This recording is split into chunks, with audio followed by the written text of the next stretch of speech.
नमस्कार, मैं हूं विकास सुखीजा। आप देख रहे हैं अब तक टाइम्स। आज शाम को मैंने आपको एक रिपोर्ट दिखाई थी जिसके अंदर किस किस ने झूठ बोला। नंबर एक बात। नंबर दो, एनडीसी मतलब कि एनओसी वाला जो पोर्टल था नगर निगम का, वो हैक हुआ है या नहीं हुआ है। आखिरकार पूरा का पूरा जो मामला था वो क्या था, वो मैंने आपको एक रिपोर्ट दिखाई थी। और अभी मैं इस पूरे मामले के अंदर एक काफ़ी बड़ा खुलासा करने जा रहा हूं। आप बने रहना मेरे साथ और पूरी खबर को देखना। और इस पूरे मामले के अंदर क्या कारण थे ऐसे जिसकी वजह से नगर निगम को मुकदमा दर्ज कराना पड़ा, और इस पूरे मामले को किस तरह से गोल मोल घुमाकर झोल दे दिया पूरा का पूरा मामला। सबसे पहले मैं आपको दिखाऊंगा ये पोर्टल चलता कैसे है, और पोर्टल चलता कैसे है, और फिर ये हैक कैसे हो जाता है, और इस पोर्टल का असली मालिक कौन है, ये भी मैं आपको दिखाऊंगा। और सबसे बड़ी बात है कि इस पूरे मामले के अंदर दोस्तों हमारे साथ जुड़ेंगे कानूनी तौर पर एडवोकेट हैं और कांग्रेस के राष्ट्रीय सचिव हैं वीरेंद्र सिंह राठौर। दोस्तों मैं आपको बता दूं, इस पूरे मामले के अंदर लीगली डॉक्यूमेंट्स क्या क्या जरूरत पड़ती है, हमें क्या क्या हमें डॉक्यूमेंट्स चाहिए, और वो डॉक्यूमेंट्स कहां से आएंगे, किस तरह से ये पूरा का पूरा मामला कैसे खुलेगा, पूरी एक्सक्लूसिव रिपोर्ट मैं आपको अब तक टाइम्स पे दिखाने जा रहा हूं। और जो ये मामला है कि ये मामला बेहद ही सनसनीखेज मामला है, और पूरी की पूरी जो रिपोर्ट है आप देखना, यकीन से इस पूरी खबर को देखना, एक एक वन बाय वन पॉइंट हम इसका खोल देंगे। और ये भी आज क्लियर हो जाएगा कि जो ये एनडीसी यानी कि एनओसी वाला जो पोर्टल था नगर निगम करनाल के यहाँ से जो ऑपरेट हो रहा था, लोगों की रजिस्ट्रियों से संबंधित उनको जो एनओसी दी जाती थी और उसके बाद रजिस्ट्रियाँ हो जाती थी, पूरा का पूरा वन बाय वन स्टेप। और आपको ध्यान होगा इस पूरे कांड का खुलासा अब तक टाइम्स हमने किया था, और ये पूरे की पूरी वन बाय वन खबर हम आपको दिखाते रहेंगे। हमारे साथ आप बिल्कुल जुड़े रहना। मैं बात करूंगा वीरेंद्र सिंह राठौर से, क्योंकि कानूनी तौर पर जो जानकारियां हैं, अच्छी जानकारियां वीरेंद्र सिंह राठौर के पास हैं, और उन्होंने इस पूरे मामले के ऊपर एक बहुत बड़ा होमवर्क किया है, वही हम आपको दिखाएंगे। मैं बात करता हूं वीरेंद्र जी, आपका अब तक टाइम्स पे जो हम सनसनीखेज खुलासा कर रहे हैं उस पे आपका स्वागत है। धन्यवाद सुखीजा जी, इतनी देर रात आपने परेशान किया, इसलिए आपका दिल से धन्यवाद। राठौर साहब,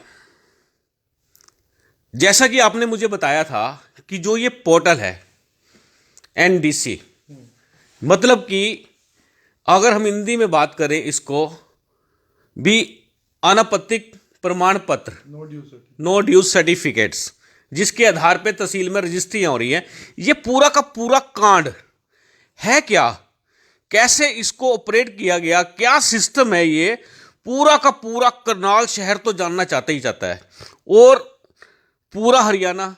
और अब तक टाइम्स को जो हरियाणा के अलावा और भी स्टेट हैं, देश हैं, विदेश हैं में देखा जाता है, हर आदमी की इस सनसनीखेज मामले के ऊपर नजर है, और यही हम आपसे जानना चाहते हैं कि आखिरकार ये पूरा मामला है क्या। देखिए सुखीजा जी, आपके श्रोताओं का इस इंटरव्यू के अंदर मैं स्वागत भी करता हूं जी, और शहरवासियों का भी स्वागत करता हूं। जी, इस सारे मामले में स्टेप बाय स्टेप हमें कुछ चीज़ समझनी होगी। जी, सबसे पहले मैं आपके माध्यम से बताना चाहता हूं कि हरियाणा सरकार ने जी, कि अर्बन डेवलपमेंट जो हमारी मिनिस्ट्री है, जो डिपार्टमेंट है, उन्होंने एक पोर्टल तैयार किया पूरे हरियाणा के लिए। पोर्टल का मकसद क्या था? पोर्टल का मकसद था कि प्रॉपर्टीज़ की आइडेंटिफिकेशन होनी चाहिए और उन प्रॉपर्टीज़ के ऊपर कोई अगर ड्यूज़ हैं डिपार्टमेंट के, टैक्स वैक्स या कोई डेवलपमेंट चार्जेस हैं, कोई भी अगर उसके ड्यूज़ हैं, 7-8 तरह के ड्यूज़, तो सिस्टम उन ड्यूज़ को ऑटोमेटिकली जनरेट कर दे, ताकि उन प्रॉपर्टीज़ की कभी भी कोई रजिस्ट्री हो तो वो नो ड्यूज़ उसके सामने आ जाए और नो ड्यूज़ क्लियर करने के बाद ही प्रॉपर्टी की कोई सेल परचेज हो सके। ये बेसिक ऑब्जेक्टिव था। तो 2 मकसद थे। पहला मकसद प्रॉपर्टी वेल आइडेंटिफाइड हो, दूसरा मकसद उसके ऊपर कोई ड्यूज़ हो तो वो भी पता लगे और वो ड्यूज़ क्लियर करने के बाद ही प्रॉपर्टी के ऊपर कोई लेन देन हो सके। अब ये पोर्टल तैयार कर दिया गया अर्बन डेवलपमेंट मिनिस्ट्री के द्वारा और 21 तारीख से 11वें महीने के इसको स्टार्ट कर दिया गया। अब इसका जो प्रोसीजर है वो ये है, उसको समझने से पहले हमें ये समझना होगा, मैं करनाल स्पेसिफिक बात करूंगा, हरियाणा स्पेसिफिक नहीं करूंगा, ताकि लोगों को समझ में आए। तो जैसे करनाल शहर है हमारा, करनाल शहर की हर एक प्रॉपर्टी जो अप्रूव्ड है, मैं फिर उस शब्द का प्रयोग कर रहा हूं, करनाल शहर की हर एक अप्रूव्ड प्रॉपर्टी का जो अप्रूव्ड एरिया में है उसको एक आईडी अलॉट कर दी। कैसे अलॉट करी? पूरे शहर की सैटेलाइट मैपिंग की गई और सैटेलाइट की पिक्चर्स के माध्यम से जो प्रॉपर्टीज अप्रूव्ड एरिया के अंदर आई, क्योंकि अप्रूव्ड एरिया डिफाइंड होता है, तो उनकी प्रॉपर्टी आईडीज सिस्टम से जनरेट कर दी गई।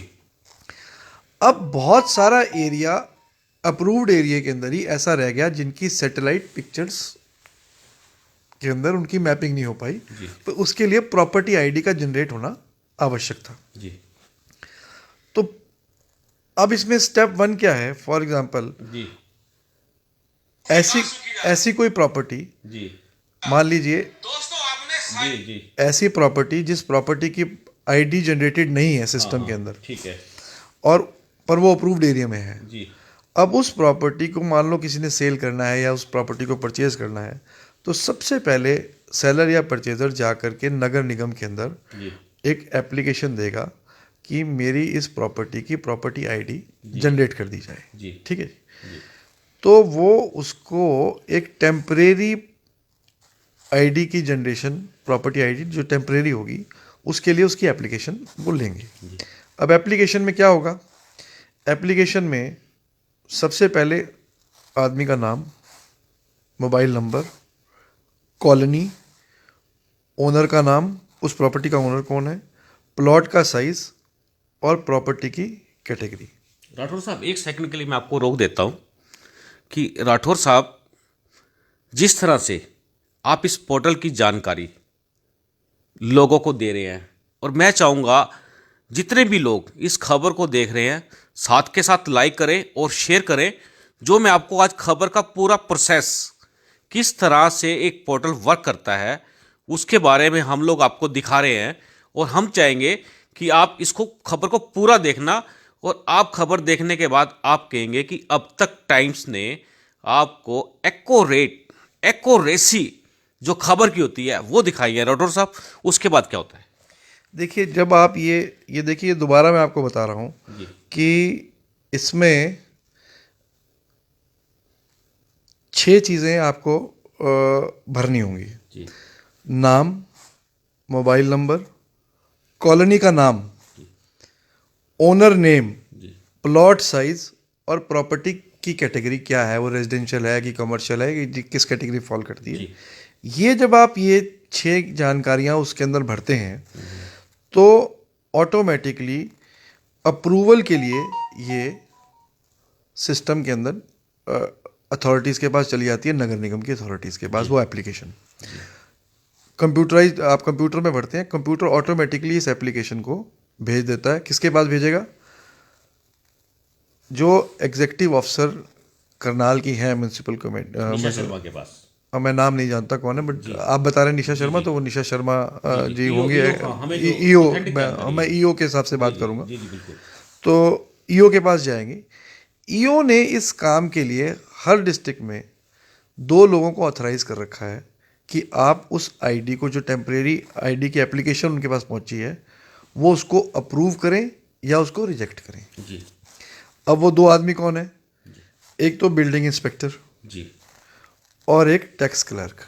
जी इनका काम क्या होना चाहिए एज पर रूल्स कि जब ये एप्लीकेशन आ जाए तो ये साइट विजिट करें, जी ये चेक करें कि क्या ये अप्रूव्ड एरिया में है कि ये अनअप्रूव्ड एरिया में है, क्या इसकी लीगली रजिस्ट्री हो सकती है कि नहीं हो सकती है, ये एज पर रूल को जा करके देखना है।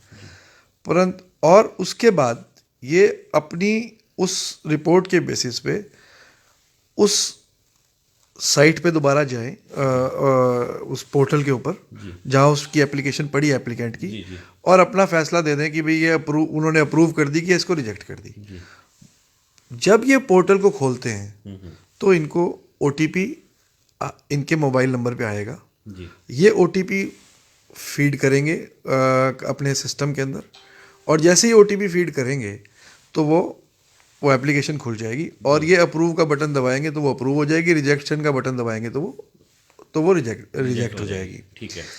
तो मान लीजिए वो अप्रूव हो गई, जी रिजेक्ट हो गई तो मामला ख़त्म। मामला खत्म हो जाएगा। अगर वो अप्रूव हो गई तो उसकी आईडी की जनरेशन होगी, और जैसे ही वो अप्रूवल होकर के आएगी तो आईडी जो है वो आपको इमीडिएटली सिस्टम बताएगा कि इस पर्टिकुलर प्रॉपर्टी के इतने ड्यूज पेंडिंग है। जी ठीक है। ठीक है। इसके लिए कोई टाइम की सीमा नहीं है, ये रात में भी, क्योंकि डिजिटल है तो कोई ये रात में भी चल सकता है। जी तो वो जैसे ही वो बताएगा कि इतने ड्यूज पेंडिंग है, तो जो एप्लीकेंट जिसने एप्लीकेशन दे रखी है, जी ये सिस्टम पोर्टल उसके मोबाइल के ऊपर एसएमएस के द्वारा सूचित कर देगा कि आपके इतने ड्यूज़ हैं और आपका ये आईडी नंबर हमने टेम्परेरी ये जनरेट कर दिया है, ये इतने ड्यूज़ आप तुरंत भरिए।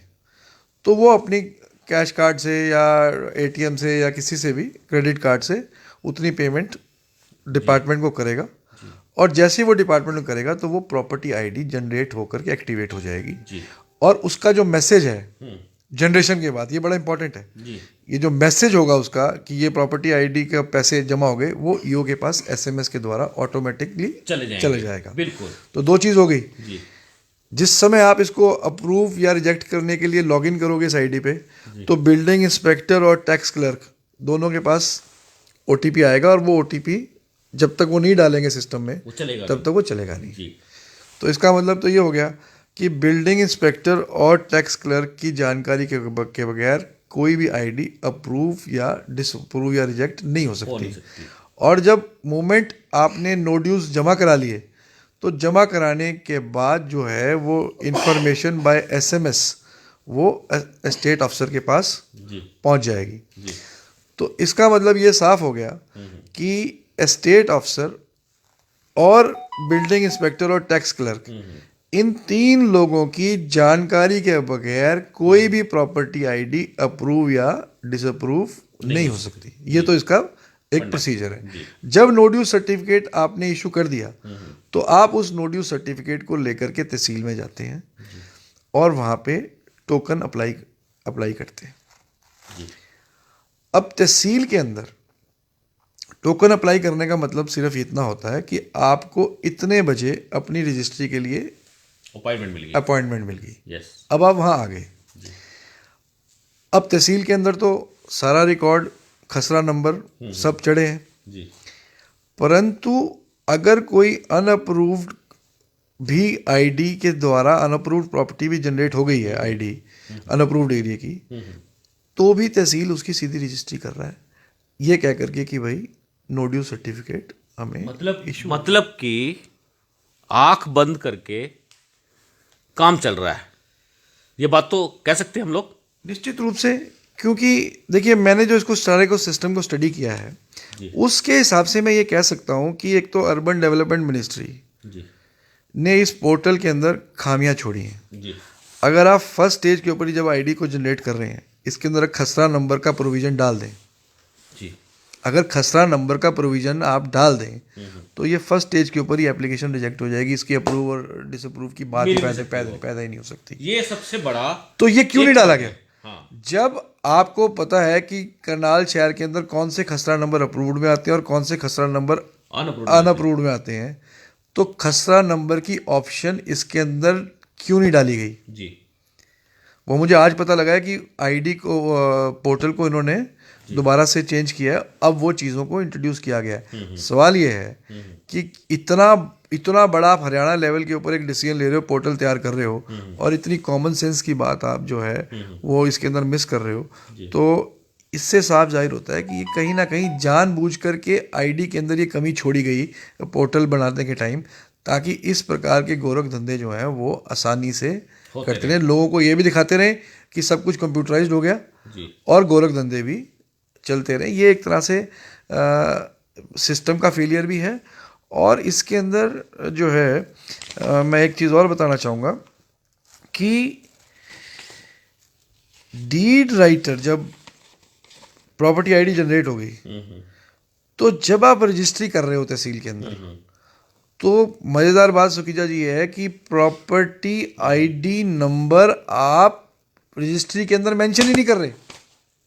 हाँ, ये सबसे बड़ा सवाल है कि जो खुलासा है ये कांड का, वो कांड का खुलासा जो है वो हम आपको बता रहे हैं, और इस पूरे कांड का जिस तरह से खुलासा हमने किया, और वीरेंद्र सिंह राठौर ऑथेंटिक जानकारी आखिरकार है क्या जो उन्होंने जुटाई है, वो हमें बता रहे हैं। अब तक टाइम्स के ऊपर खास चल रहा है, और आप देखते रहें, बिल्कुल हम आपको दिखा रहे हैं वीरेंद्र सिंह राठौर के साथ बातचीत।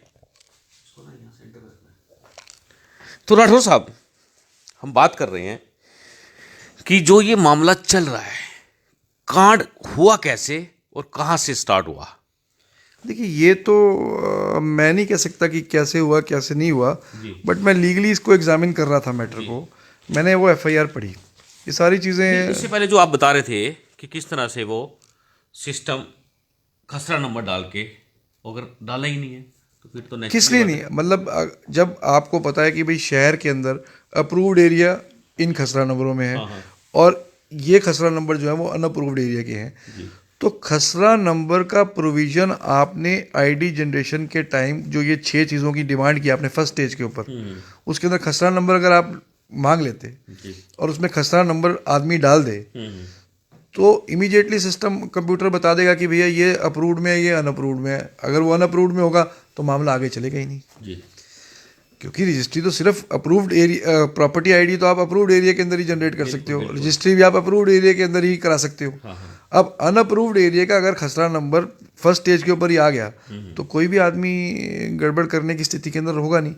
इसलिए ये इतनी कॉमन सेंस की बात अर्बन डेवलपमेंट डिपार्टमेंट ने क्यों छोड़ी? अब अगर कोई ये बहाना लगाए कि भैया हमने एक सिस्टम बनाया, उसके अंदर कमियां, हम आहिस्ता आहिस्ता कमियां उजागर होंगी, ये तो कॉमन सेंस की बात थी। इसके अंदर तो सबसे पहली जिस चीज़ से सबसे ज़्यादा ब्लंडर नहीं है, इंटेंशनल है, इंटेंशनल है, इसको ब्लंडर मिस्टेक नहीं कह सकते, क्योंकि सबसे बड़ी प्रॉब्लम है पोर्टल को बनाने का मकसद क्या था कि आपको एक अप्रूव्ड एरिया की और अप्रूव्ड एग्रीकल्चर, हाँ, भ्रष्टाचार को रोकने की बात। तो इसने तो एक तरह से भ्रष्टाचार को बढ़ाने का काम कर दिया। तो चीफ मिनिस्टर हरियाणा को ये चीज़ें देखनी चाहिए थी। इसका मतलब ये है कि जिस समय ये पोर्टल क्रिएट हो रहा था, उस समय जिन भी सेक्रेटरी या ब्यूरोक्रेट्स ने इस पोर्टल को क्रिएट किया, प्रेजेंटेशन भी की होगी इस पोर्टल की चीफ मिनिस्टर के सामने, तो जब इस प्रेजेंटेशन को चीफ मिनिस्टर सुन रहे होंगे, तो चीफ मिनिस्टर ने क्वेश्चन नहीं उठाया होगा। और चीफ मिनिस्टर ने अगर ये क्वेश्चन नहीं उठाया, तो इसका मतलब ये कॉमन सेंस का इशू है। और अगर कॉमन सेंस का इशू नहीं है तो ये इंटेंशनल है। तीसरी तो कोई कैटेगरी नहीं हो सकती ना, या तो कॉमन सेंस की कमी होगी या नियत में खराबी होगी, तो तीसरी तो कोई कैटेगरी बनेगी नहीं। बिल्कुल बिल्कुल फैक्ट है ये तो ये एक तरह से मुझे ऐसा लगता है कि आपने इसको लोगों, एक तो आपने इससे 2 फायदे लिए।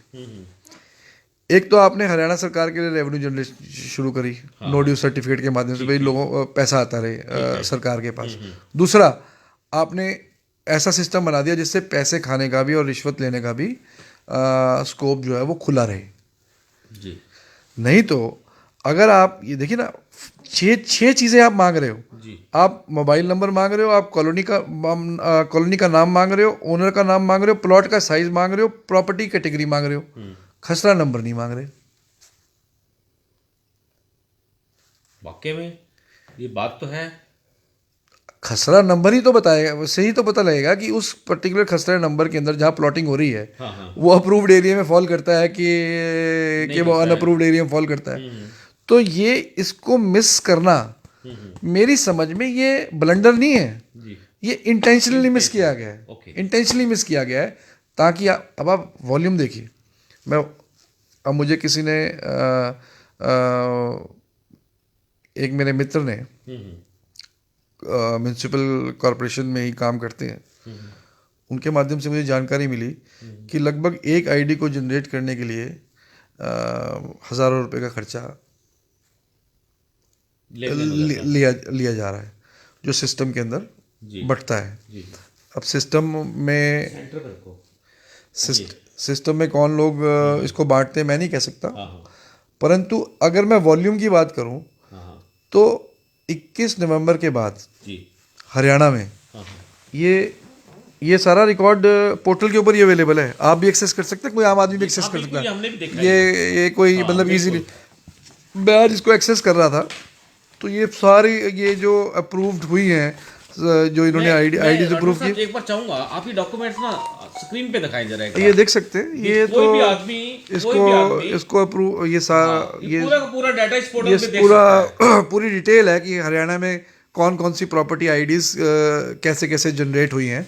जी। तो इसमें मैं देख रहा था जो टोटल नंबर ऑफ आईडीज 21 नवंबर के बाद, जी आज समझ लो आप 2 महीने के अंदर, पिछले 2.5 महीने में लगभग 8,000 प्रॉपर्टी आईडीज जिनके अंदर खसरा नंबर डाले ही नहीं गए जी हरियाणा में, हाँ हाँ। वो अप्रूव्ड एरिया में है कि अनअप्रूव्ड एरिया के अंदर है, अर्बन डेवलपमेंट मिनिस्ट्री को पता ही नहीं। जी ये भी एक छोटे से करनाल की बात है ये। नहीं, पूरे हरियाणा की पूरी रहने की बात 8,000 ओके। ऐसी आईडीज पूरे हरियाणा में जनरेट हुई हैं। ओके। करनाल की तो हम 150-200 की बात कर रहे हैं। के कहने की बात ये है राठौर साहब कि जो ये कांड है हाँ। करनाल तक सीमित नहीं है, पूरी स्टेट तक नेचुरली है। ये तो पूरी स्टेट में हो रहा होगा।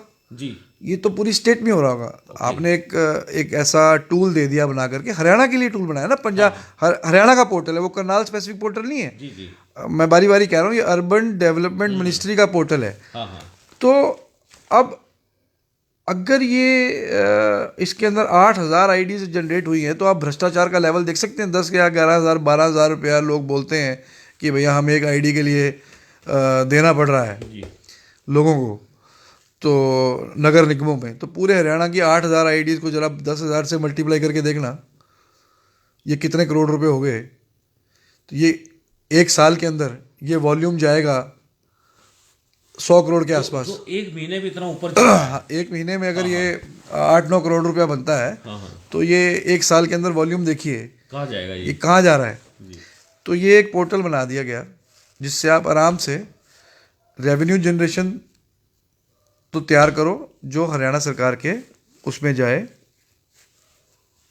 खजाने में, और दूसरा जो प्राइवेट खजाने हैं हाँ अधिकारियों के या और लोगों के, कर्मचारियों के उनका भी ख्याल रखा गया है। उनका भी ख्याल रखा गया है पूरा, उनका भी पूरा काफ़ी ध्यान रखा गया है इस पोर्टल को डिज़ाइन करने के टाइम, ताकि साल का लगभग 100 करोड़ रुपया इस वॉल्यूम के हिसाब से, ओके 8,000 तो बन चुकी हैं पिछले 2 महीने में, हाँ हाँ तो साल के अंदर आप एवरेज निकाल करके देख लीजिए। बिल्कुल। तो ये लगभग 80-90 करोड़ रुपए के आसपास बैठेगा पूरे एक साल का।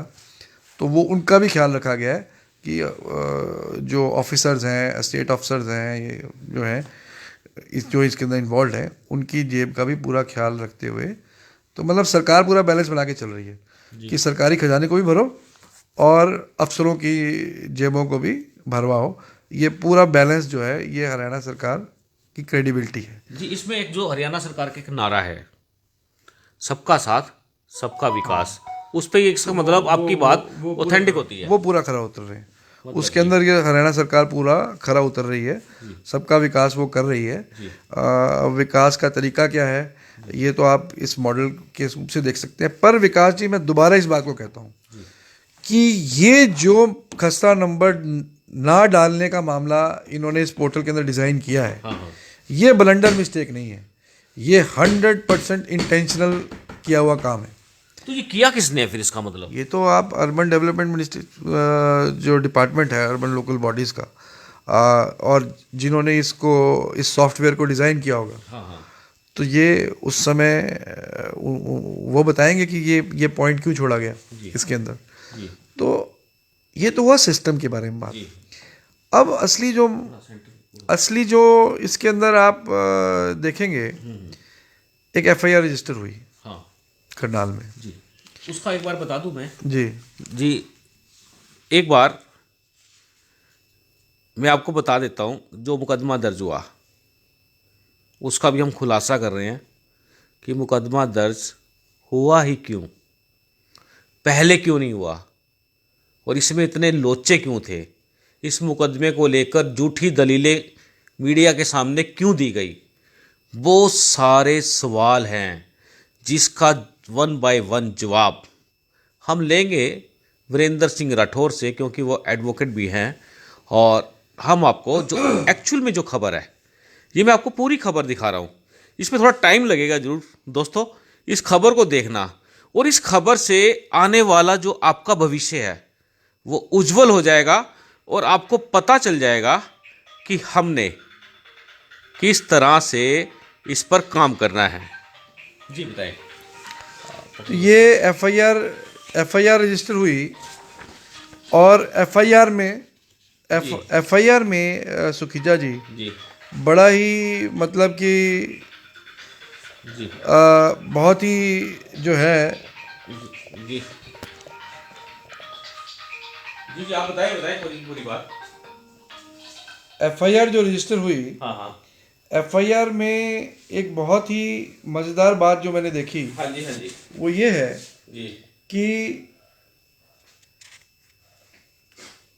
जो कंप्लेनेंट हैं हाँ जी इसमें, जी उन्होंने कंप्लेंट में कहा हाँ जी कि ये पोर्टल हैक कर लिया किसी ने, हाँ हाँ और हैक करके ये आईडीज क्रिएट जनरेट कर दी गई। जनरेट कर दी। ओके देखिए, मैं इस थ्योरी से प्राइमा फेसाई सहमत नहीं। जी, ये हैकिंग का केस तो बिल्कुल नहीं है तो नहीं लगता। जी हैकिंग का केस, इस सारे सिस्टम को स्टडी करने के बाद मैं कह सकता हूँ कि हैकिंग का केस नहीं है। उसका कारण है, सेटिंग का केस है क्या? नहीं उसका कारण आप सुनिए प्लीज़, इसमें एक बड़ी सीरियस बात है। ओके ये पोर्टल किसका है? ये portal urban development department Haryana का पोर्टल है। इसके अंदर जब आप लॉगिन करते हो तो आप ये अर्बन लोकल बॉडीज़ ULBHRYNDC.org के ऊपर जाते हो, जी मतलब urban local bodies Haryana NDC.org। जी तो ये करनाल स्पेसिफिक तो पोर्टल है नहीं। जी तो ये पोर्टल का जो ओनरशिप है इस पोर्टल की, जी वो है अर्बन लोकल बॉडीज़ हरियाणा। जी तो अगर ये हैक हुआ था, हाँ हाँ तो हैक हुआ था अर्बन लोकल बॉडीज़ हरियाणा का पोर्टल, जी, बड़ा सवाल है ये। ठीक है ना। ये कोई करनाल म्यूनिसिपल कॉरपोरेशन का पोर्टल नहीं था, हाँ हाँ ये हरियाणा अर्बन लोकल बॉडीज़ का पोर्टल था। जी उन्होंने तो आज तक नहीं कहा कि हमारा पोर्टल हैक हो गया। जी, और ये मुकदमा ये दर्ज करवा रहे हैं। ये कंप्लेनेंट है, हाँ ये किस कैपेसिटी में करा रही हैं? जी, इनको अधिकार ही नहीं है इनका इसका क्या मतलब। लोकल स्टैंड है ये? जी क्या अर्बन लोकल बॉडीज़ ने ये कहा कि भाई जो है हमारा पोर्टल हैक हो गया? मैं एफआईआर पढ़ रहा था, इन्होंने कंप्लेंट की वजह ये बताई कि रात में इनको एक मैसेज आया, एसएमएस आया कि आईडी जनरेट होगी। जी वो एसएमएस जब आता है जब कोई अपना ड्यूज़ जो है वो डिजिटली ट्रांसफ़र करता है। जी, इसमें कॉलम नंबर 8 भी है जिसके अंदर देरी का कारण बताना होता है। नहीं, आप ये देखिए कि जैसे ही मान लीजिए आईडी मेरी जनरेट हुई और आईडी ने मुझे बता दिया कि मेरे 30,000 रुपये या 40,000 रुपये ड्यूज़ हैं, जी तो वो तो रात को मुझे 1 बजे 12 बजे भी बता सकता है, 1 बजे भी बता सकता है। और मैं अपने क्रेडिट कार्ड से चाहे मैं रात के 1 बजे मैसेज उसको ट्रांजेक्शन को कर सकता हूँ। तो जैसे ही मैं अपने क्रेडिट कार्ड के अंदर स्वैपिंग करूँगा 30 या 40 जो भी ड्यूज़ है, 40,000 या 30,000, तो इमीडिएटली रात में ही जो है वो पोर्टल ऑटोमेटिकली एसएमएस जो है वो स्टेट एग्जीक्यूटिव ऑफिसर को भेज देगा। निशा शर्मा जी जिनका आप नाम ले रहे हैं, तो वो कोई रात के अंदर इंफॉर्मेशन को मिलना कि आईडी जनरेट होगी और नोट जमा हो गए, वो कोई ऐसी बात नहीं है। ये अब डिजिटल, पहले तो चलो दफ्तर सब कुछ हाथ से होता था, दफ्तर 5 बजे के बाद बंद हो जाते थे, तो क्या कहा जा सकता था। अब तो डिजिटल है, तो ट्रांजैक्शंस तो रात में भी हो जाती हैं। राठौर साहब, एक बात है कि इस मामले में जिस तरह से परत खुल रही है, तो कुल मिलाकर जैसे कहते हैं चोर के हाथ पैर कुछ नहीं होता, वो खुद ही ऐसी गलती करता है और पकड़ा जाता है। तो इसके अंदर मेरे को लगता है कि जिस तरह से ये खुलासा हो गया कि रात को 2:30 बजे ईओ के मोबाइल पे मैसेज आता है और वो डर जाती है कि भाई ये क्या हो गया, और वही आनन फानन के अंदर एक मिस्टेक जो सी है और वो एक बहुत बड़े घोटाले का रूप लेके उजागर हो जाती है कि आखिर अंदर हो क्या रहा था। हाँ, तो वो कोई बड़ी बात नहीं है। आप अभी इस समय 11:15 बजने वाले हैं जी। इस समय आप अपना क्रेडिट कार्ड निकालिए जी। और स्वैप कीजिए, और वो पैसे की ट्रांजैक्शन जो है वो अर्बन लोकल बॉडीज के पास चली जाएगी। और एसएमएस स्टेट अफसर के पास आ जाएगा। अब वो कहने लगे रात के 12 बजे एसएमएस आ गया, तो नेट बैंकिंग तो सारे 24 घंटे चलती है। तो उससे ही साबित होता है एक चीज़ जो मुझे लगता है कि स्टेट अफसर जानती थी कि ये गड़बड़ जो है रिजेक्शन और अप्रूवल की जो ये इसके क्लर्क्स कर रहे हैं ये चल रही है। अब स्किन सेविंग करनी है तो हैकर का नाम ले दो। भाई हैकर कौन है? हैकर को जानते नहीं। गजब की बात है। हैकर कौन है? हैकर को नहीं। इसका मतलब ये था कि सारी इन्वेस्टिगेशन को एक अननोन आदमी की तरफ शिफ्ट कर दो। और मजे की बात यह है कि इस एफआईआर में इन्होंने किसी का नाम नहीं लिया। अननोन जी, अननोन है। अभी तो ये मैटर इन्वेस्टिगेशन के अंदर था। तो अभी तो पुलिस को कायदे से देखो, मैं हालांकि मेरा ये डोमेन नहीं है, ये अकॉर्डिंग टू लॉ अगर इन्वेस्टिगेशन के अंदर इसके अंदर बढ़ा जाए तो सबसे पहले आपको स्टेट अफसर का मोबाइल ईओ का तुरंत प्रभाव से सील कर देना चाहिए। जी। अगर सील नहीं किया आज तक वो मोबाइल, इसका मतलब ये है कि फिर इसके अंदर और ज्यादा झोल है। इसके अंदर बहुत बड़ा झोल है। जी। और साथ ही दो लोग, तो करनाल स्पेसिफिक अगर मैं बात करूं, एक तो बिल्डिंग इंस्पेक्टर कोई मिस्टर दलबीर हैं, और एक टैक्स क्लर्क जिनका नाम राजीव बताया जा रहा है। अब ये डीसी रेट के एम्प्लॉई हैं। अब देखिए एक और झोल, प्राइवेट से नहीं, डीसी रेट का एम्प्लॉई है। वो कच्चा कर्मचारी है जिसको एम्प्लॉयमेंट ये 11 महीने के लिए देते हैं। अब अगर ये एम्प्लॉय मान लो ये रिजेक्ट भी करना चाहे कोई एप्लीकेशन, पर इसके ऊपर दबाव बना दे कोई सीनियर अफसर जो इसका कि भाई इसको अप्रूव करो, इसके पास कोई ऑप्शन नहीं है। बिल्कुल नहीं है। अगर ये उसकी बात नहीं मानेगा तो 11 महीने के बाद इसको नौकरी से निकाल देंगे। इसलिए तो बोलते हैं डीसी रेट पे क्यों लगाते हो, परमानेंट एम्प्लॉय क्यों नहीं लगाते? परमानेंट एम्प्लॉय जिसकी जिम्मेदारी बनती है। यहाँ डीसी रेट का एम्प्लॉय है, इसके पास कोई ऑप्शन नहीं बचेगी सिवाय अपने करप्ट सीनियर ऑफिसर की बात को मानने की। अगर ये मानेगा नहीं तो 11 महीने के बाद इसका कॉन्ट्रैक्ट नहीं होगा, ये घर बैठ जाएगा। बिल्कुल ठीक है कि नहीं? तो ये डीसी रेट के एम्प्लॉय को पासवर्ड इशू करना, ये बहुत बड़ी बात है। ये इसलिए बात है कि आप उसको अनड्यू प्रेशर उसके ऊपर क्रिएट कर सको। ओके। और उसको जबरदस्ती उसको कहो कि भैया इसको अप्रूव करके दे। अप्रूव का बटन वो दबाए, उसके पास कोई ऑप्शन नहीं है। ही इज अंडर जो वो नौकरी कर रहा है, he is under direct pressure, क्योंकि उसको 11 महीने के बाद दोबारा अपने कॉन्ट्रैक्ट को रिन्यू कराना है। और उसको नौकरी से निकालने का कोई भी कारण हो सकता है, वो निकाल सकते हैं और उसका रिन्यू नहीं करेंगे। कच्चा एम्प्लॉय है ना। तो सबसे बड़ी बात यह है कि एक तो अप्रूवल के लिए एक रिस्पॉन्सिबल परमानेंट एम्प्लॉय को क्यों नहीं रखा गया? जो डीसी रेट का एम्प्लॉय है उसको आपने ये पासवर्ड दे दिया, पासवर्ड जनरेट करने की पावर दे दी, और अप्रूव करने की पावर भी दे दी, ताकि वो आपके डायरेक्ट कंट्रोल के अंदर रहे।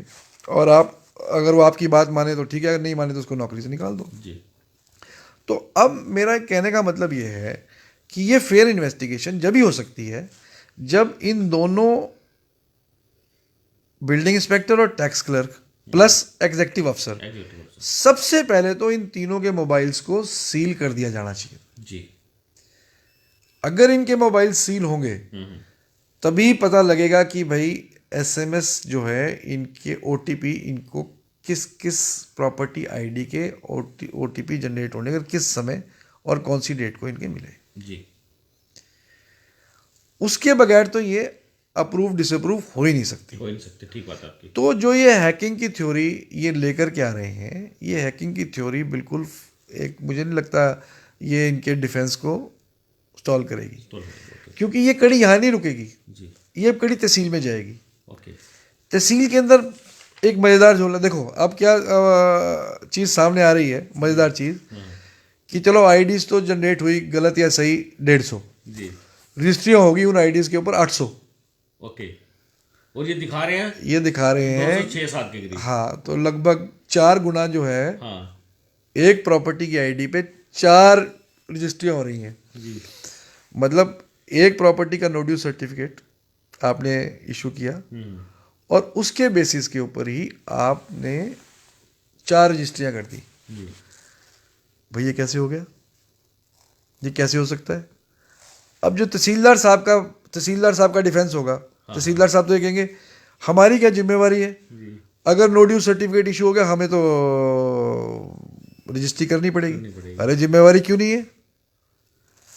आप जब रजिस्ट्री कर रहे हो आपका सिस्टम भी खसरा नंबर नहीं डाल रहा, आप प्रॉपर्टी आईडी नहीं डाल रहे उसके अंदर। अगर आप प्रॉपर्टी आईडी डाल दो तो आपके सिस्टम में पता लग जाएगा कि इस प्रॉपर्टी आईडी पे तो भाई पहले भी रजिस्ट्री हुई है। जी। राठौर साहब, इसमें जो सवाल उठता है, इसमें सवाल ये उठता है कि एनओसी लेने के बाद जब पार्टी तहसील में जाती है तो वो तो नगर निगम की आपको एनओसी मिल गई, लेकिन जो प्रॉपर्टी है उसके खसरा नंबर है, उसका वो मुबरका नंबर है, किला नंबर है, जब तक वो मैच ही नहीं होगा तो वो सॉफ्टवेयर कैसे उठा लेता है, कैसे रजिस्ट्री हो जाती है? मतलब कुल मिला के एक नया कांड जो है वो तहसील से जुड़ गया। हाँ, यही जानना चाह रहे हैं आप इस बात को समझिए। जी। प्रॉपर्टी आईडी का मकसद क्या है? हाँ। प्रॉपर्टी आईडी का मकसद है आइडेंटिफिकेशन ऑफ प्रॉपर्टी, ओके। और नो ड्यू सर्टिफिकेट का मकसद है कि अगर उस प्रॉपर्टी के ऊपर कोई ड्यूज है तो वो पेमेंट सरकार के पास जाए, वो ड्यूज सरकार के खाते में चले जाए। इससे ज्यादा उसका कोई ऑब्जेक्टिव नहीं है। बिल्कुल ठीक बात है।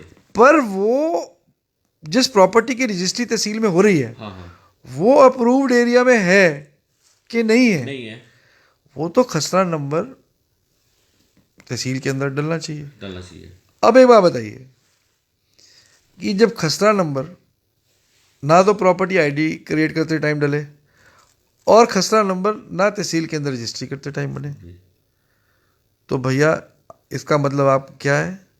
इसका मतलब ये है कि आप पैसे दीजिए और मनमानी रजिस्ट्रियाँ कराइए। इसका मतलब ये है। और ये ऐसी बात नहीं है कि किसी को समझ में ना आए, ये कोई रॉकेट साइंस नहीं है। ये कॉमन सेंस की बात है जो कि बड़ी अनकॉमन होती है लोगों के अंदर। कॉमन सेंस भी हर एक में नहीं होती ना। मतलब कुल मिला के राठौर साहब, हम इस बात को ना भी, एक आदमी तो बड़ा चीख के कहता घोटाला हो गया, घोटाला हो गया, घोटाला हो गया, लेकिन हम बड़े प्यार से कहते हैं ये बहुत बड़ा कांड हो गया। दोस्तों, ये घोटाले का बहुत बड़ा कांड हो गया जिसकी परतें एक बार फिर बड़े तरीके से खोली जा रही हैं। राठौर साहब, आपकी बात बिल्कुल ठीक है और ये शूटेबल बात भी है कि मामला इस तरह से ही चल रहा है। आपको और क्या लगता है? देखिए, और तो सारा इसके अंदर घोटाला है। तहसीलदार को भी पता है आपको किसकी प्रोटेक्शन है जी। वो ब्लू आइड ऑफिसर है पॉलिटिकल लोगों के। सीधी सी बात है, इसके अंदर तहसील के रजिस्ट्री क्लर्क, तहसीलदार, एस्टेट अफसर, एग्जीक्यूटिव अफसर और 2 ये क्लर्क, ये 5 आदमियों की इंटेरोगेशन करे बगैर ये आगे ही नहीं चल सकता मामला। इसमें जिसने रजिस्ट्री लिखी है राठौर साहब, डीड राइटर। और मैं आपको एक बात बताता हूं, कोई भी रजिस्ट्री जब होने के लिए तहसील में जाती है तब वो 3 जगह से अप्रूव होती है।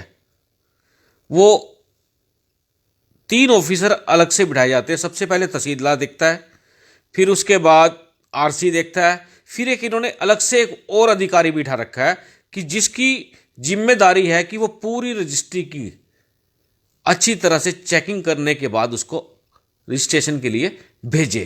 तो कुल मिला के तो काफी लोग जुड़ जाते हैं इस मामले में। निश्चित रूप से जुड़ेंगे। लोग जुड़ जाते हैं। देखिए वो तो खैर आठ दस लोग तो इन्वेस्टिगेशन की बात है सुखीजा जी, बट अगर इसको खोलना है सारे मामले को, अगर पुलिस की नीयत साफ है, हाँ हाँ अगर पुलिस इस मामले को सही तरीके से इंटेरोगेट करना चाहती है, तो एक तो ये हैकिंग की थ्योरी चलने वाली नहीं है। जी पहली बात तो मैं मेरी नॉलेज से, मेरी जितनी मैं समझ पा रहा हूँ इस मामले को, सबसे पहले 5 आदमियों की तो इंटेरोगेशन बहुत इंपॉर्टेंट है इसमें। जी एक बिल्डिंग इंस्पेक्टर, ओके एक टैक्स क्लर्क, जी एक एग्जीक्यूटिव अफसर जी और तहसीलदार, और इसके अंदर जो टोकन इशू करने वाले रजिस्ट्री क्लर्क हैं, जो टोकन इशू और कर अर्जी रहे हैं, निविस और जो अर्जी निविस तो चलो एक डीड राइटर है, लीड राइटर उसने लिख बट देनी है। अल्टीमेटली लेकिन चेक करना इनकी जिम्मेदारी है। भाई अगर वो खसरा नंबर लिखेगा हाँ हाँ तो आएगा, हाँ हाँ ठीक है कि नहीं, या रजिस्ट्री के अंदर आप प्रॉपर्टी आईडी डालो,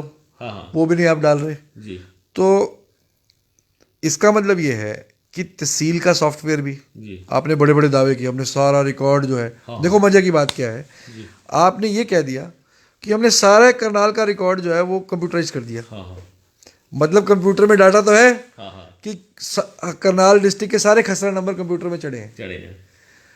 और ये भी डाटा है कि ये इन टोटल खसरा नंबरों में से कौन से खसरा नंबर अप्रूव्ड है। जी तो फिर रह क्या गया?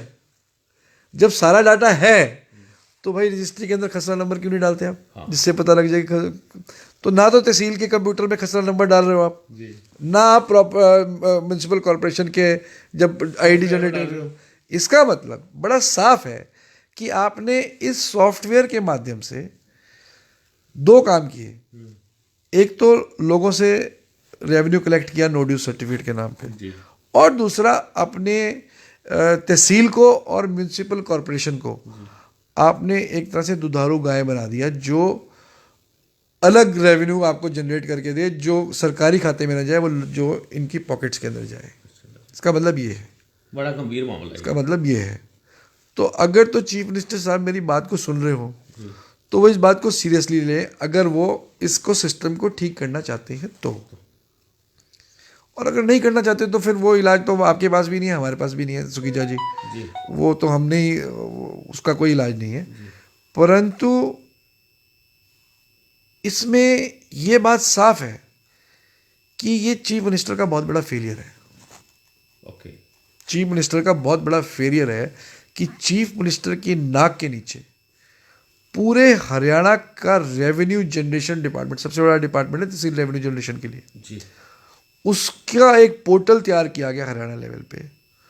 उस पोर्टल के अंदर ये प्रावधान किए गए, और उसको लॉन्च करने से पहले चीफ मिनिस्टर ने, हरियाणा ने, इतनी जहमत भी नहीं समझी कि क्या ये एक लॉजिकल पोर्टल है कि नहीं। मैं हैरान, मैंने आज उस पोर्टल को चेक किया, वो खसरा नंबर का प्रावधान उन्होंने आज डाल दिया, ओके डाल दिया आज। अच्छा अब अगर आप पोर्टल खोलोगे उस पर खसरा नंबर आएगा, आ गया। तो ये तो इतनी कॉमन सेंस की बात थी।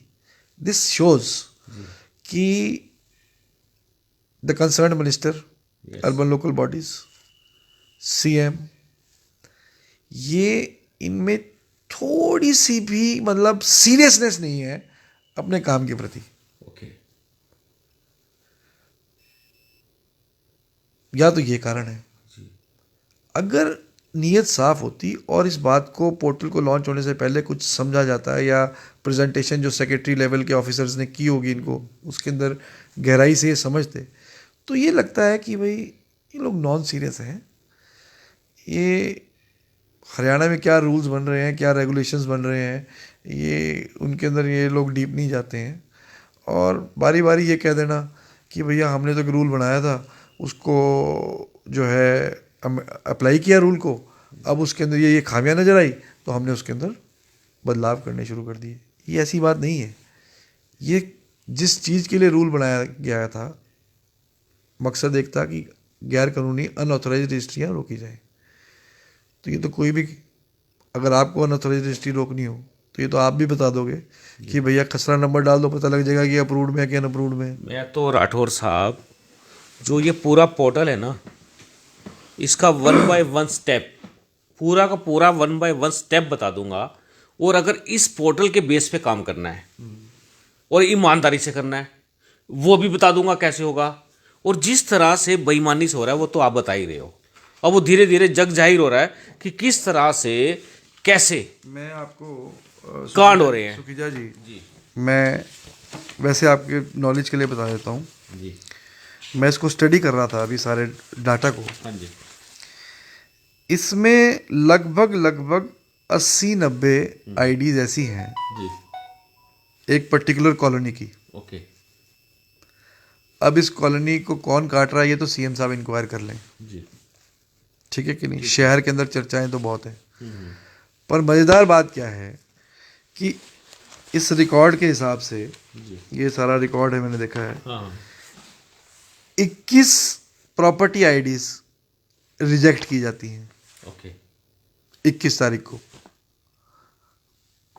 और 4 दिन के बाद वही की वही आईडीज अप्रूव कर दी जाती हैं। ओके, क्या बात है। तो 4 दिन में ऐसा क्या बदलाव हुआ? तो कहते हैं पेट खाए, आँख शर्माए और काम बन जाए। तो ये तो ऐसे ही लगता है, फिर इसका मतलब यही हो रहा है फिर इसका। तो ये लगभग ये जो 150 आईडीज की बात हो रही है, 152 आईडीज की, इसमें से लगभग 80 या 90 आईडीज तो एक बिल्डर की हैं करनाल। ओके, वो कौन है मानो? वो सारा रिकॉर्ड इनके पास है, वो तो पब्लिक प्लेटफॉर्म पे है। मैं मतलब मुझे नहीं पता कौन है बिल्डर, ओके। तो यह क्या नाम है, बट ये पब्लिक प्लेटफॉर्म के ऊपर है। तो मैं तो आज ये सारा जब पोर्टल खोला तो ये सारा डाटा मैंने प्रिंट आउट लिए इसके, तो स्टडी करने के लिए क्या इशू है, तो ये सब अवेलेबल है। तो ये इस डाटे को स्टडी करने के बाद बड़ा क्लियरली मैं कह सकता हूँ कि ये कोई हैकिंग का केस नहीं है। ओके। ये प्रॉपरली जनरेटेड वो है, और इसमें कुछ सही सही सही भी है। कुछ इंडिविजुअल्स जिनकी अपनी खुद की प्रॉपर्टीज हैं वो भी अप्रूव हुई हुई हैं, कुछ रिजेक्ट भी हुई हुई हैं। तो एक जगह मैं देख रहा था कि इन्होंने रिजेक्शन के अंदर कारण दिया है कि खसरा नंबर जो है वो अनअप्रूव्ड का है, इसलिए इन्होंने रिजेक्ट कर दी। अच्छा। इसका मतलब ये है कि ये जानते हैं कि कौन सा खसरा नंबर अप्रूव्ड का है, कौन सा अप्रूव्ड का नहीं है। नहीं है। मैं देखूं अगर वो मुझे मिल जाए तो ये हाँ, इनके टिप्स के ऊपर है ये सारी चीजें तो। ये देखिए, अब जैसे ये है, जी ये कोई करनाल की जी। कृष्णा कॉलोनी का है, हाँ हाँ। और कृष्णा कॉलोनी का है, और ये रेजिडेंशियल प्लॉट है 200 गज का। हाँ जी हाँ जी। इसको इन्होंने रिजेक्ट कर दिया। जी। भाई ये रिजेक्ट कर दी क्योंकि खसरा नंबर 23/14 एंड 23/17 R2 खसरा number where your site lies, मतलब ये खसरा नंबर अप्रूव्ड में नहीं आते, तो इसलिए आपने इन्होंने रिजेक्ट कर दिया, राइटली रिजेक्ट कर दिया। और जो अप्रूव किए हैं उनमें कहीं खसरा नंबर कहीं मेंशन नहीं करा रखे। तो इसका मतलब ये है कि खसरा नंबर के बेसिस पे आप रिजेक्शंस कर रहे हो, और खसरा नंबर के बेसिस पे आप अप्रूवल दे रहे हो। तो इसमें अगर आपके पास डाटा में खसरा नंबर होगा तो फिर फेक आईडी बनने का कोई चांस ही नहीं है। तो आप देखें जहाँ जहाँ अब ये देखें, ये अप्रूव्ड है तो इसके आगे कोई खसरा नंबर नहीं लिखा हुआ, कोई नहीं लिखा हुआ खसरा नंबर अप्रूव्ड के आगे। जहाँ जिसको रिजेक्ट करना है उसके आगे डाल दिया, और जो अप्रूव करके उसके आगे कॉलम खाली है। तो ये देखिए, ये अप्रूव्ड है, ये सारे कॉलम खाली हैं। तो क्यों अप्रूव किए हैं ये कोई मेंशन नहीं किया। ये देखिए अप्रूव्ड है, ये सारे खाली हैं। ये रिजेक्ट है, ये इनके आगे आपने क्यों रिजेक्ट किया वो रीज़न डाल दिया। अप्रूव्ड का नहीं, आपने कुछ भी रीज़न नहीं लिखा हुआ। तो इसका मतलब बड़ा क्लियर है कि ये एक ऐसा टूल आपके हाथ में है कि आपको प्रॉपर्टी आईडी चाहिए, आप जाइए, आप इन लोगों से कांटेक्ट कीजिए, ये लोग आपसे चार्जेस लेंगे, इनकी पॉकेट में जाएंगे और आप दे दिए, और ऊपर से तहसील के अंदर रजिस्ट्री हो रही। तो हम एक बात कह सकते हैं इसके अंदर कि कहीं ना कहीं मुख्यमंत्री का यूज़ किया जा रहा है। ये लोग कर रहे हैं, मिसगाइड कर रहे हैं उनको, और बड़ा मतलब कि कॉन्फिडेंस में लेके, यानी विश्वासघात में लेके विश्वासघात कर रहे हैं और अपना घर भर रहे हैं। ये बात हो सकती है क्या? नहीं, जब देखिए, जब मकान का मालिक जो है वो अपने घर का पहरा नहीं देगा तो चोर तो चोरी करेंगे। ओके। ये तो मकान मालिक को अपने घर के ऊपर ताला भी लगा के रखना है, अपने घर की रखवाली भी करनी है। जब कोई आप अपने घर को खुला छोड़ देंगे तो लोग उसमें से कोई सोफ़ा निकाल के ले जाएगा, कोई टेबल उठा करके ले जाएगा, और आप अगर तो जब मकान का मालिक ही इंटरेस्टेड नहीं है जी। अपने मकान की रखवाली के लिए, तो फिर दूसरों का क्या कसूर निकालोगे आप?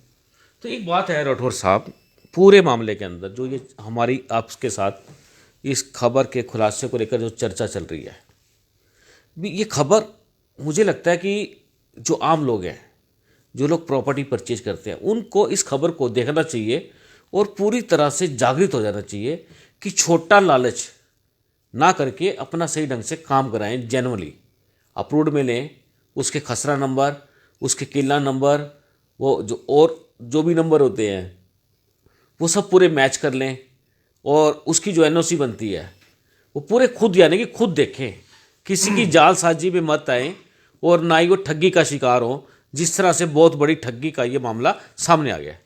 नेचुरली लोगों को ध्यान रखना चाहिए, और मेरा तो करनाल के लोगों से अपील है कि वो कोई भी अनअप्रूव्ड एरिया के अंदर कोई भी अपने जीवन की इन्वेस्टमेंट ना करें, क्योंकि लोगों की खून पसीने की कमाई लगी होती है, और इस प्रकार के अनअप्रूव्ड कॉलोनीज़ के अंदर फिर लीगली जो है डिपार्टमेंट एक्शन भी लेता है, और फिर एक्शन लेने के बाद काफ़ी आर्थिक नुकसान होता है, जो फिर उसकी भरपाई कई वर्षों तक आदमी उभर नहीं पाता। और दूसरा, सुखीजा जी, एक और पॉइंट है इसमें, जी। अगर ये कह रहे हैं कि हैकिंग है, हाँ हाँ तो अगर किसी ने हैकिंग की है हाँ तो किसी को बेनिफिट तो पहुंचेगा उसका हैकिंग का। हाँ, सीधी सी बात है। भाई हैकर उस सर्टिफिकेट का क्या करेगा? हाँ, हैकर उस सर्टिफिकेट से क्या करेगा? ये तो वही करेगा जो माल कमाएगा, जो कोई ना कोई बेनिफिट तो ले रहा है ना, बेनिफिट ले रहा है ना, सीधी सी बात है। तो बेनिफिशियरी कौन है? हाँ हाँ तो अगर ये सारी की सारी हैक करी हुई है, हाँ तो इसमें तो पता है कि भाई किस किस ने, ओनर कौन कौन है। जी, ओनर्स के तो नाम सबके हैं ये इसमें, नाम है जिनकी ट्रांजैक्शन हुई है, पकड़ लो उनको सबको फिर। जी। इसका मतलब तो ये जो हैकर कोई समाज सेवा थोड़ी कर रहा है, हाँ। वो कॉमन सेंस की बात बड़ा है। इंटरेस्टिंग मामला है ये। अगर किसी ने हैक किया है जी तो वो किसी को फायदा पहुंचाने के लिए किया होगा ना, हाँ। वो फायदा किसको पहुंच रहा है? जी जी। तो राठौर साहब, कुल मिला के अगर इसमें हम बात करें कि जिस तरह से डीटीपी विक्रम कुमार ने ताबड़तोड़ इलीगल कॉलोनीज के अंदर शोरूम तोड़ दिए, घर तोड़ दिए, पूरी धूम मचा दी, और जब मामला बिगड़ा तो उसके ऊपर अब फुल स्टॉप लगा दिया, तो ये सारा का सारा खेल खेला क्या जा रहा है, ये समझ से बाहर क्यों है? देखिए, इस पे तो मैं क्या टिप्पणी दूँ, वो तो सारा मामला शहर को पता ही है, क्या हुआ क्या नहीं हुआ है। तो अनफॉर्चुनेट ही है जो हुआ है, और मुझे तो खुशी है कि आपके इंटरव्यू के बाद जी मुख्यमंत्री जी ने, हमने इस बारे में इंटरव्यू किया था, तो पिछली बार जो इंटरव्यू किया हमने, उससे अगले दिन ही सीएम साहब आए थे, तो सीएम साहब ने वो मकानों को, जो बने हुए मकानों को तोड़ने पे रोक लगाया। वो अच्छा है, वो करनाल के लोगों के लिए अच्छा है उसमें, पर वो आपके माध्यम से वो बात उठाई गई थी, तो मुझे लगा उस बात का असर थोड़ा बहुत हुआ है। और मैं तो यही कहूँगा कि मुख्यमंत्री को कि वो और ज़्यादा कॉशियस हो जाएं, और अब तक और एक सीरियस अप्रोच सीएम साहब रखना शुरू करें करनाल के प्रति, हरियाणा के प्रति, जो अभी तक नहीं दिख रही। जेन्युइन लोगों को अपने पास लाएं। चलो, वो तो उनकी मर्जी है कि भाई वो किसको क्या करना चाहते हैं। और अब तक टाइम्स का भी बहुत आपका भी बड़ा इंपॉर्टेंट रोल है सारे मामले में, और हमारे मीडिया चैनल्स का भी, सबने करनाल की बात को उठाया, आपने भी ज़बरदस्त तरीके से इस बात को उठाया है। और मैं तो यही चाहता हूँ कि इस प्रकार के कार्य बंद होने चाहिए, और स्वच्छ वातावरण हमारे शहर के अंदर होना चाहिए, और ज़्यादा ट्रांसपेरेंट करना चाहिए म्यूनसिपल कमेटी की एक्टिविटीज़ को, सारे कामों को ट्रांसपेरेंट करना चाहिए, ट्रांसपेरेंसी लाई जानी चाहिए। बहुत सारे अभी मुद्दे हैं, आज तो रात के 12 बज गए हैं, तो मुद्दा ये आप चल रहा है, परंतु आने वाले दिनों में बहुत सारे इश्यूज़ हैं। कल मैं देख रहा था कि किसी को हॉस्पिटल चौक पे 15 मिनट लाइट के ऊपर रुकना पड़ गया था, कल्पना चावला मेडिकल कॉलेज के अंदर ही पेशेंट्स को जाना था। तो ये और एक बड़ा मुद्दा शहर के अंदर है। तो ये सारी चीज़ें। चलिए राठौर साहब, मैं आपका बहुत बहुत धन्यवाद करता हूँ, आप मेरे साथ जुड़े हैं और कहीं ना कहीं आपने बहुत अच्छी बात रखी है। बहुत बहुत धन्यवाद आपका। Thank you Sukija ji, thank you. दोस्तों, अब तक टाइम्स की जो ये खास रिपोर्ट है, इसको अधिक से अधिक शेयर कर देना। अभी तक मैं आपको बता देता हूं, जो मेरा रिकॉर्ड बोल रहा है, लगभग 150 लोगों ने इस खबर को शेयर कर दिया है और अधिक से अधिक लोग इस खबर को देख रहे हैं, क्योंकि अभी 12 नहीं बजे हैं, बजने वाले हैं 2 मिनट के अंदर। और उससे पहले मैं आपको एक बार दिखा दूं ये डॉक्यूमेंट्स। आप ये डॉक्यूमेंट्स देख लेना। ये बहुत बड़ा गट्ठा है जिसको हासिल हम लोगों ने कर लिया। और यही बहुत बड़ी बात है कि यदि ये डॉक्यूमेंट्स हम लोग जमा कर सकते हैं, अपने पास ला सकते हैं, तो इसको आप भी ला सकते हो। आप भी अपनी प्रॉपर्टी की जेन्युइन रजिस्ट्री को आप देख सकते हैं, कहीं आपके साथ फ्रॉड तो नहीं हो गया। आप देख रहे हैं अब तक टाइम्स, और मैं आपको इस तरह के जो खुलासे हैं आपको दिखाता रहूँगा, एक से एक बढ़िया खबर दिखाऊंगा। मेरा आपसे सिर्फ एक निवेदन है कि अब तक टाइम्स को आप लाइक करें, शेयर करें, यूट्यूब चैनल्स पर सब्सक्राइब करें और अधिक से अधिक लोगों को अब तक टाइम्स दिखाएं आप, क्योंकि मैं आपके साथ हूं, आपकी आवाज़ हूं, और आपकी जो बातें हैं, आपकी जो समस्याएं हैं, उसको मैं दिखाता रहूँगा। आप देखने लेट नाइट के अंदर अब तक टाइम्स। मैं हूं विकास सुखीजा। नमस्कार, जय हिंद, जय भारत।